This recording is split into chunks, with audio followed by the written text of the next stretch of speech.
হয় নিশ্চিতভাৱে আপোনালোক সকলোৱে জানে যদি ৰাইজৰ কাৰণে মুকলি কৰি দিয়াই নহয় ৰাইজে যদি ব্যৱহাৰ কৰিবই নোৱাৰে তেতিয়াহ'লে ৰাইজৰ টকা খৰচ কৰি চৰকাৰী ধন খৰচ কৰি এই শৌচালয়সমূহ নিৰ্মাণ কিয় কৰা হৈছিল এতিয়া বিভিন্ন ধৰণৰ ৰাইজে আমাক আহি অভিযোগ দিয়ে যে ইয়াত নিশ্চিতভাৱে কিবা বৃহৎ এটা অংকৰ বুজাবুজি আছিল বুলি আমাক কয়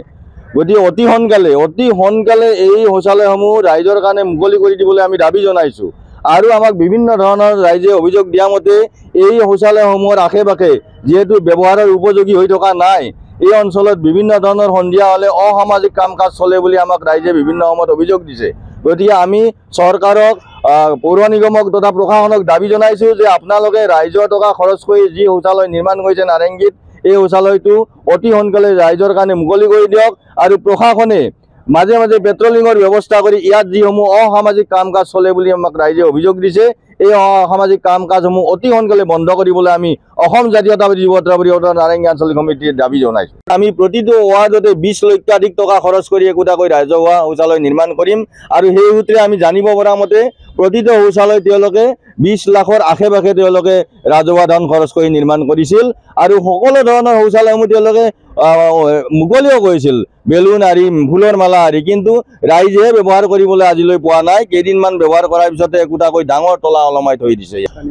পানী যদি সমস্যা আছে তেওঁলোকে পানীৰ সমস্যাসমূহ দূৰ কৰিব লাগিছিল সকলোৱে জানে যে শৌচালয় এটা ব্যৱহাৰ কৰিবলৈ পানীৰ দৰকাৰ যদি পানীয়ে তেওঁলোকে আগতীয়াকৈ ব্যৱস্থা কৰিব পৰা নাই এই শৌচালয়টো কিয় ৰাইজৰ টকাৰে খৰচ মানে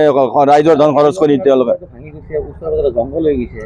হয় একেবাৰে জংঘল হাবিয়ে বননিয়ে আগুৰি ধৰিছে ইয়াততো মানে মহিলাটো দূৰৰে কথা এতিয়া দিনত ৰাতিতো ইয়াত কোনোৱে নাহিব অসামাজিক কাম কাজ কৰা মানুহৰ বাহিৰে সাধাৰণ জনতা ইয়াত ৰাতি পুৰুষটো নাহিবই মহিলা কোনো কাৰণত দিনতো আহিব নোৱাৰে ইয়াতে পুৰুষ মহিলা এক প্ৰকাৰ ভূত বাংলাত পৰিণত হৈছে এনেকুৱা ধৰণে আমাৰ এটা অনুভৱ হৈছে ৰাইজে আমাক কোৱাকৈ কোৱা আমি শুনিবলৈও পাইছোঁ যে আচলতে এই শৌচালয়সমূহ নিৰ্মাণ কৰাৰ আঁৰত এটা বৃহৎ মানে ধনৰ লেনদেন হোৱা বুলি বিভিন্ন ধৰণৰ ৰাইজে আমাক